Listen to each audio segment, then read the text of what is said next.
बालिका बहू, तेरी शादी होने वाली है अगले महीने। ये बस्ता उठाकर कॉलेज जाना बंद कर दे अब। अरे कैसी बात कर रही हो, अभी उसकी उम्र ही क्या है।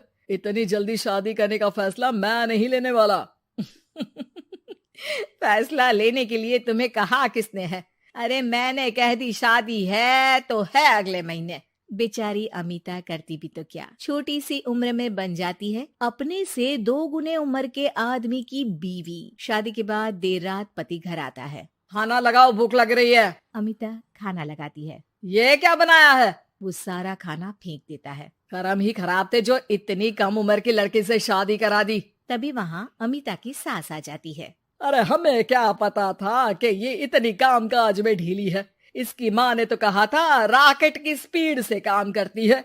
अमिता को आए दिन ससुराल में ताने, गालियाँ और कभी कभी तो मार भी पड़ती। सुन जा, अपनी माँ को बोल 50,000 रुपए भेजे, फ्री में नहीं रखना है तुझे।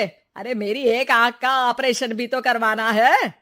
अमिता को सास घर से निकाल देती है। अमिता परेशान होकर मायके की ओर जाती है। वो घर तो पहुंचती है लेकिन वहाँ ताला लगा है। अरे अमिता बेटी, क्या हाल बना रखा है तेरे पति ने? कहाँ है वो? अमिता पड़ोसी के सामने रोने लगती है। मुझे नहीं जाना उस घर में चाची। मेरे मम्मी पापा कहाँ है? उन लोगों ने तो ये मकान छोड़ दिया बिटिया। वो लोग तो कहीं और शहर चले गए, तुझे नहीं बताया?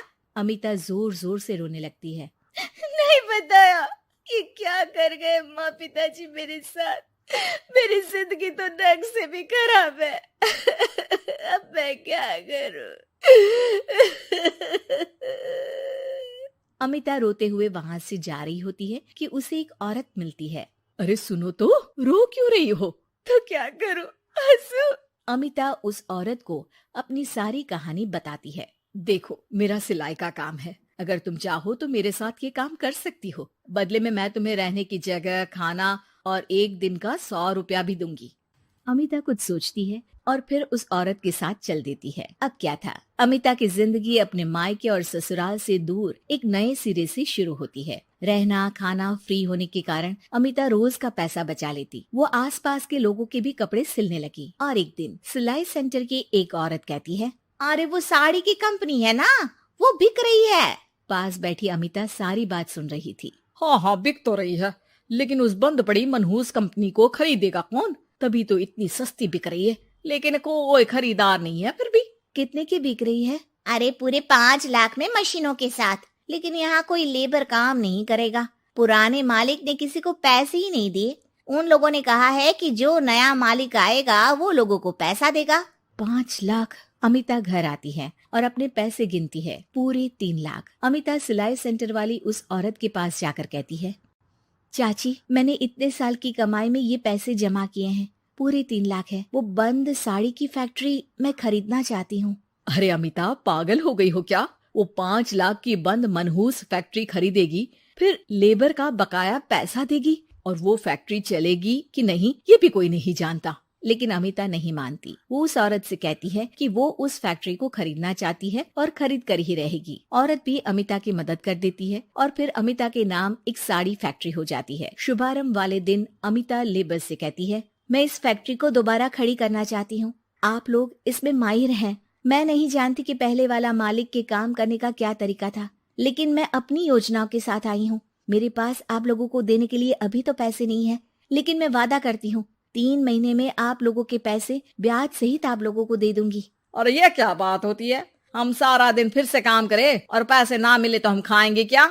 सिर्फ 3 महीने की बात है।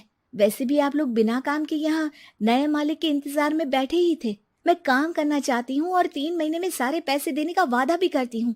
लेबर आपस में सलाह करते हैं और अमिता की बात मान लेते हैं। सिलाई सेंटर से मशीन, सिलाई और कपड़े के ज्ञान में माहिर हो चुकी अमिता सभी के साथ मिलकर खुद काम करती। शहर और दूसरे शहरों में घूम घूम कर साड़ी का डिजाइन दिखाती और ऑर्डर लेती। अमिता को कई जगह से ऑर्डर आ जाते हैं। कई लोग उसके काम को सराहते तो कई आलोचना भी करते। अरे बड़े बड़े व्यापारी बैठे हैं, यहाँ तू कहाँ टिकेगी? लाओ दिखाओ कैसी साड़ी बना रही है तुम्हारी फैक्ट्री। अमिता उन लोगों को साड़ी के डिजाइन दिखाती है कि तभी वहाँ व्यापारी की बीवी आ जाती है। हाय रे, कितनी प्यारी साड़ी है ये। बड़ी महंगी लगती है, मेरे लिए ले लो ना जी। और हाँ, अपनी दुकान में भी रख लो इसे, बहुत बिकेगी मैं कहती हूँ। अमिता मुस्कुराती है। अरे सेठ जी, बड़े बड़े व्यापारियों से नहीं, पर अच्छी डिजाइन और क्वालिटी से बाजार में चलती है। अब बताओ कितने का ऑर्डर है आपका? धीरे धीरे अमिता का आत्मविश्वास और बढ़ता है। बड़े बड़े ऑर्डर्स के लिए वो खुद लेबर्स के साथ मिलकर सारा दिन सारी रात काम करती। और फिर वो दिन भी आ जाता है जब अमिता को लेबर को पैसे देने होते हैं। मैं आप लोगों से 3 महीने बाद आज के दिन ये बात करना चाहती हूँ कि मैंने जितने पैसे देने की आपसे बात की थी उतने मैं नहीं दे सकती। हम लोग जानते थे कि पर आपकी कंपनी तो फायदे में है, फिर हमारे पैसे क्यों नहीं देंगी? मतलब आप लोगों के बकाया पैसे, ये 3 महीने के पैसे और ब्याज के साथ मैं आप लोगों को 10% का मुनाफा भी दूंगी। सभी खुश हो जाते हैं। मेरा कोई परिवार नहीं है, लेकिन दिन रात आप लोगों के साथ काम करके मुझे आप लोगों में ही अपना परिवार दिखता है। अमिता की फोटो पेपर में छपती है। उसके बिजनेस मॉडल को पढ़ने के लिए कई बच्चे भी उसका इंटरव्यू करते हैं। अब अमिता 1 से 2 और 2 से 4 फैक्ट्री खोलकर देश में बड़ा नाम कमाती है।